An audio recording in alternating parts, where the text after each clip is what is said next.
नमस्कार, मैं डॉक्टर निधि शर्मा हूँ, senior IVF specialist international pride IVF and research centre से, जो द्वारका सेक्टर 11 में सिचुएटेड है। आज हम बात करते हैं कि जो आईवीएफ में इंजेक्शंस दिए जाते हैं कि उससे क्या साइड इफ़ेक्ट है, उससे क्या कॉम्प्लिकेशन हो सकते हैं। पेशेंट्स आते हैं, वो कहते हैं कि आईवीएफ इंजेक्शन से हमें पेट फूल सकता है या फिर बॉडी फूल सकती है, क्या वो पेनफुल इंजेक्शंस होते हैं, क्या उससे कैंसर हो सकता है। चलिए आज इसके बारे में हम डिस्कशन करते हैं। जो आईवीएफ इंजेक्शंस लगते हैं फॉलिकल स्टिमुलेटिंग हार्मोन होते हैं। ये हर महिला की बॉडी में अपने आप में ये हार्मोन होता है, जो जब लगता है उतने दिन तक उसका असर रहता है, उसके बाद ये हार्मोन बॉडी में रिटेन नहीं करता। नेक्स्ट मंथ जब पीरियड्स आते हैं तो इसका असर ख़त्म हो जाता है। अब इसके साइड इफ़ेक्ट क्या हैं?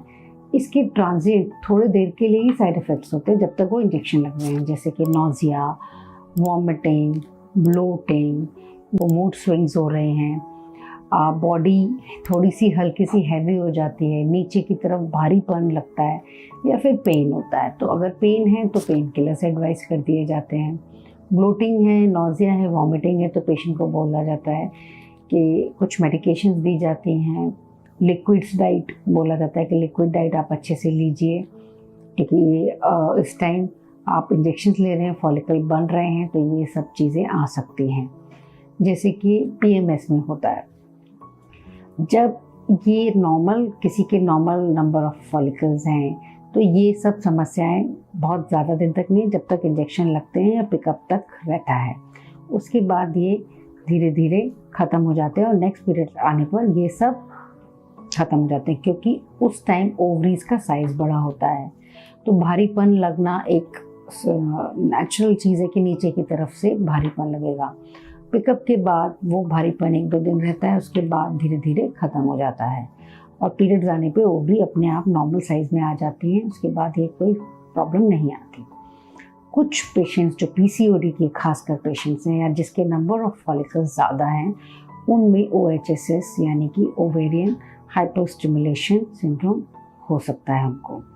जैसे इंजेक्शन उनके 10 से 12 दिन ये इंजेक्शन लगते हैं। ये इंजेक्शन लगने के बाद पीसीओडी केसेस या जिसके फॉलिकल्स नंबर ज़्यादा हैं, उनको ट्रिगर अगर एचसीजी से लगाया जाए तो उनमें समस्या आ सकती है, जैसे कि पेट फूलना, पेट के अंदर पानी भर जाना और बहुत पेन रहना। कि सीवियर केसेस में ब्रेथलेसनेस आ सकती है या फिर किडनी और लिवर में भी डैमेज हो सकता है।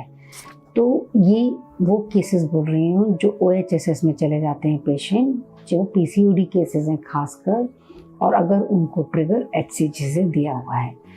अगर आजकल के सिनेरियो में लोग जो पीसीओडी केसेस हैं और जो नंबर ऑफ जिनके एंटर फॉलिकल्स ज़्यादा हैं, उनमें एचसीजी से इंजेक्शंस नहीं दिए जाते, ट्रिगर नहीं दिया जाता, उसमें एगोनिस्ट इंजेक्शंस दिए जाते हैं, लूप्राइड।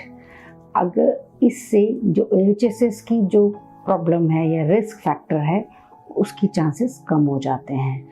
तो आजकल काफ़ी सारे ऐसे इंजेक्शंस और ट्रीटमेंट्स आ गए हैं जिसमें कॉम्प्लिकेशन का खतरा नहीं रहता। अब बात करते हैं और क्या कॉम्प्लिकेशन आ सकते हैं। अब इसमें जब हम एम्ब्रियो ट्रांसफ़र करते हैं उसमें मल्टीपल प्रेगनेंसी आ सकती है। मल्टीपल प्रेगनेंसी अगर हमने नंबर ऑफ एम्ब्रियोज एक से ज़्यादा डाल दिए तो ट्रिपलेट्स हो सकते हैं, ट्विंस हो सकते हैं। अगर ट्रिपलेट्स होते हैं तो घबराने की बात नहीं है, 3rd मंथ में रिडक्शन हो जाता है। नहीं, क्योंकि 3rd मंथ में ही रिडक्शन पॉसिबल है, कई बार ये वैनिश भी हो जाता है 3rd।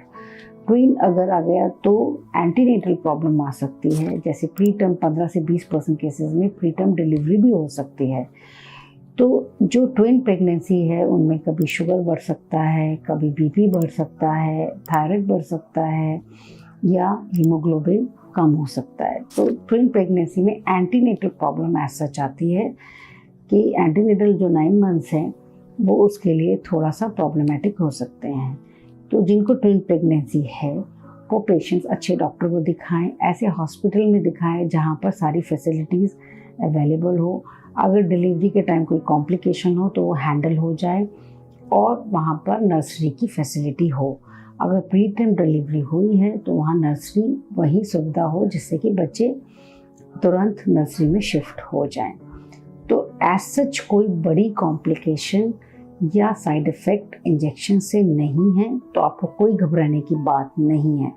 आप IVF कराइए, आप इंजेक्शन लगवाइए, इससे छोटे मोटे ट्रांजिएंट साइड इफ़ेक्ट के अलावा और कोई बड़ा साइड इफ़ेक्ट नहीं है। आपको मेरा वीडियो कैसा लगा, आप प्लीज़ इसमें अपना राय दीजिए, और इसके अलावा इसके कोई क्वेरीज होती हैं तो आप नीचे दिए गए नंबर पर संपर्क कर सकते हैं या ईमेल करके पूछ सकते हैं। Thank you.